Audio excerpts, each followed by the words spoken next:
Hi and welcome back to the channel. If you like my channel, want to see more videos, please feel free to like and subscribe. If you leave comments, I always try and get back to you. Now, before we start on this rather unusual watch, I've got to say a massive thank you to Ryan. He's based at Francis Gaye of Coventry. They're a Seiko, Zin, you name it dealer. They do so many different watches, obviously U-boat. And if you're after a watch, he will find it for you. So he's based in the West Midlands, so if you're based in the UK, you want a watch, he'll get it posted out to you. You don't even have to go there. And I say, he always does some great prices, I find, on the watches. So back to this. Now, this is the first time I've actually ever reviewed a U-boat watch. I've never had one in my hands before this. And this is so unusual. Let's zoom in on that dial. It is absolutely bonkers, I think is the best word for it. Now, when I first seen these, I don't know, I just didn't really, it didn't really do anything for me. It's only because I've had this for a few days, I've had it on my wrists, and you wouldn't believe the amount of people who ask you questions about this watch, like, what is it? And it just seems to attract a lot of attention. I'd say more so than some of my high-end pieces, because this, people just think it's bizarre and mad. And it's kind of weird. Let's get some measurements before we actually get started. So here we go. Zeroed. Okay, I think the case is 44 on this. Let me just check. Yeah, I think it's actually supposed to be 44. Thickness, it is a chunky watch, I'm not going to lie. 16, but remember, most of that is that massive, massive crystal on the front. Now the lug width, I think, let's see, I think it's about 52. So it's a big watch, but this is a statement piece watch, I find. The actual strap size on this is 22. Let's put it back there. Now, as you can see, this is completely mad. Now, the whole reason you get this strange reflection, that bubble in there, is this watch is oil filled. Now, it's not the first time I reviewed an oil filled watch. I've done that several times before with Zin.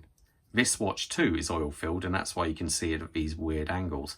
But they've got completely two different philosophies behind them. This does it for increasing the amount of water resistancy, 12 kilometers, and this one is just purely for that weird and funky looking dial.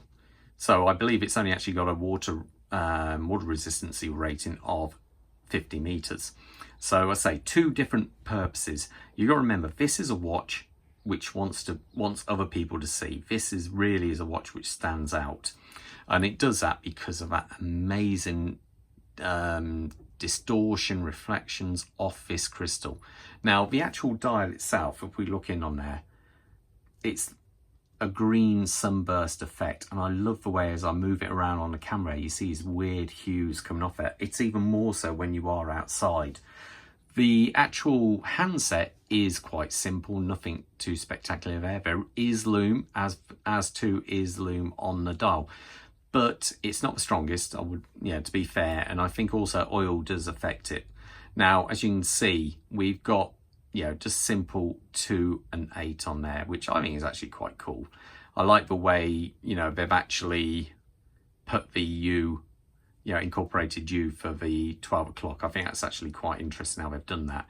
Obviously you've got the U-boat writing up there, but most unusual is down here, you've got Darkmoon and they're the working temperatures, 0 to 60. It's quite unusual to actually leave that on the dial.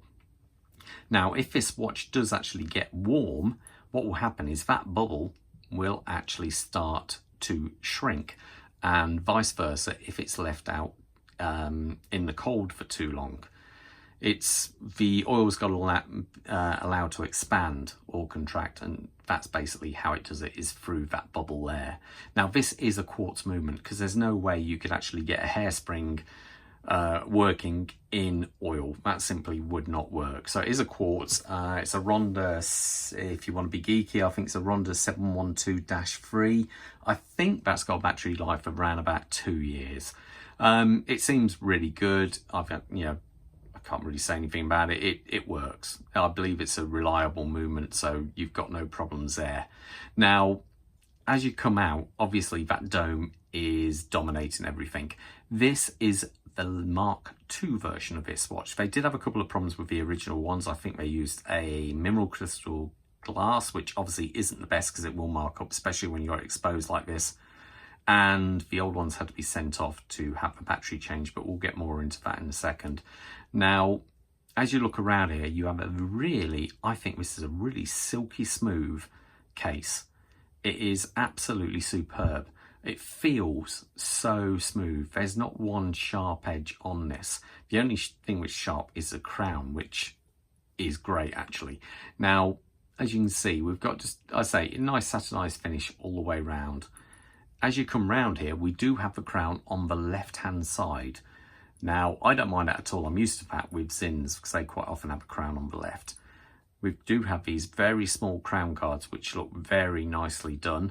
And we do have this rather large, oversized actual crown here. It's incredibly easy to grip. It feels great. And just comes out and then it's out on its spring. Obviously, they've set time, it is signed, screw down, and it is incredibly easy to screw back in, screw back out. I like it. It's about 8mm, I believe this. So it's a big, chunky old crown, but it looks great.